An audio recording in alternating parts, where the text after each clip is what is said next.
And start from maybe talking to us about what you do. So basically, what I do is that at National Epidemic Diseases Control Council, I am in charge of issues to do with strategic information. Most of the time, we want to kind of put surveillance systems in place for us to know how we are doing as a country. And that is what I do. Okay. So that basically we can be able to tell the progress that we are making as a country. Okay. And especially this time within the program, which is the HIV. Okay, great. Yes. Thank you. Nice to have you on the show tonight. Thank you. So let's talk about the marathon. Why are we doing commemorating World AIDS Day, 1st of December, with the half marathon? Why a marathon? Marathon and Kenya is almost one. Yes.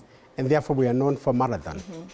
And therefore, as we are talking of, we are thinking of the of almost reaching the last mile, as we are moving towards the 2030, and therefore it is a race against time. Actually, that is the theme that we are giving it. Okay. And therefore that fits in very well with marathon. And of course, knowing that we are Kenyans, Yes, yes. so we want then to borrow the same and ensure that within issues to address HIV and AIDS, then we are able also to do marathon. Okay. Of course, as a way of sensitizing people and helping people to participate in that discussion. Okay. Yes. Marvelous. Let's talk about the theme for this year. I know there's a lot to do with the boy child. I don't know why was that arrived at? Why are we focusing this time on, a lot on, the men more than the women this time round? Most of the times, we want to make progress. And as we are making progress, we want to ensure that we are leaving nobody behind. Right. And therefore, in our surveillance and following up our progress, we are keen to identify if there is any subpopulation that is being left behind. What we've realized is that now men and boys seems to be lagging. And therefore, that is why the theme of this year, we are saying that we want to focus on men. There are quite a number of things that we have with men. Number one, we know that men, when it comes to issues to do with treatment, they are also lagging. One of the things is that we always track how many people living with HIV know their HIV status, and then we start them on treatment. Now, when it comes to knowledge, men are lagging actually, compared to women.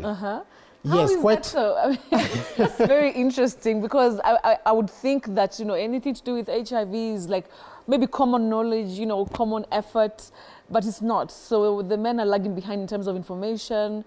Oh my God, okay, that's interesting. Yes. Why focus on men and boys?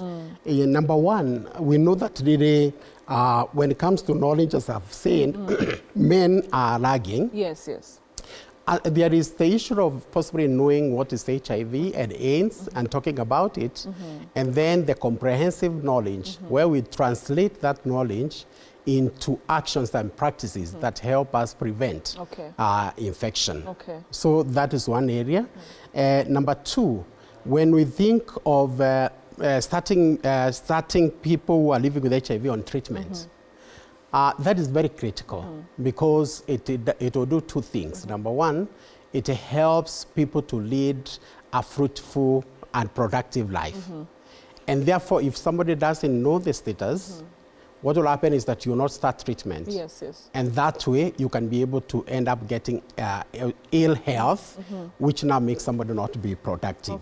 Okay. So number two, we know that also men are not following up the treatment guidance that they are given. Okay. Here we are talking of retention into treatment. What we are realizing is that a number of men are following off treatment. Okay. And the challenge that we have is that what will happen is that then the transmission, because once somebody starts treatment, then it has dual purpose. Number one, it helps somebody to be healthy. The second one is transmission from one person to the other one. Okay. There is also another thing that is there about men, which we've realized, what we call to as toxic masculinity. Okay. And that's a critical thing. Yeah, and it's also new. Yes. It's now new, maybe even in your research and everything that you do, that you now have to consider toxic masculinity. Completely, right? completely, because if we ignore that, in terms of the upbringing of the boy child and also men, like now we know a number of things. Like when it comes to health-seeking behavior of men, it's not good, it is poor. Right. And that is already evident. For example, for a man, and actually when we have a child and the child says, I'm feeling pain. Yes. Chances are you tell them, no, be a man. Yeah, be a man. Yeah. Not being able to cry, not being able to be vulnerable in any way. People don't understand that, especially when it comes to men, right? And therefore what has happened is that now that has limited them from seeking help and assistance when that is required. Okay. So that's another area that we need to.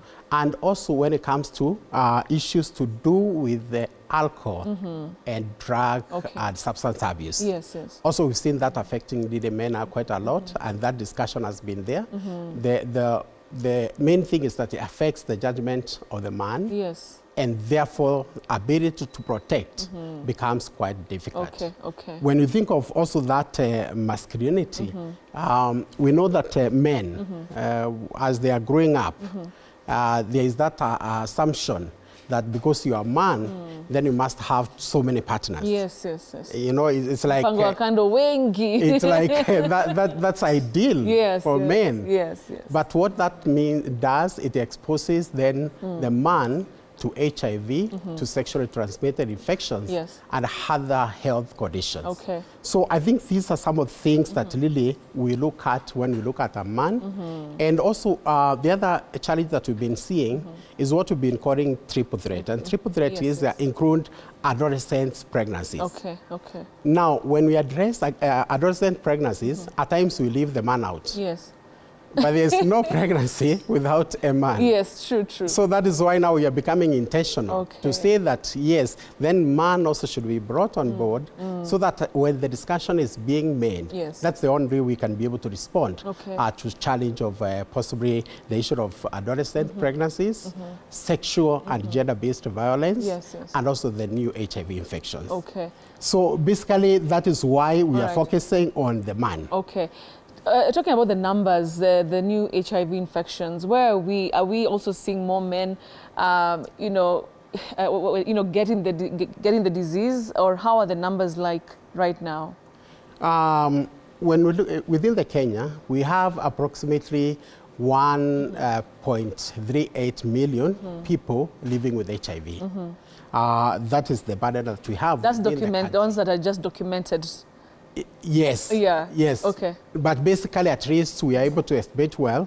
So we are almost precise that we have approximately 1.38 million people living with HIV within the country. That's an improvement with regard to the numbers we've seen maybe over the years.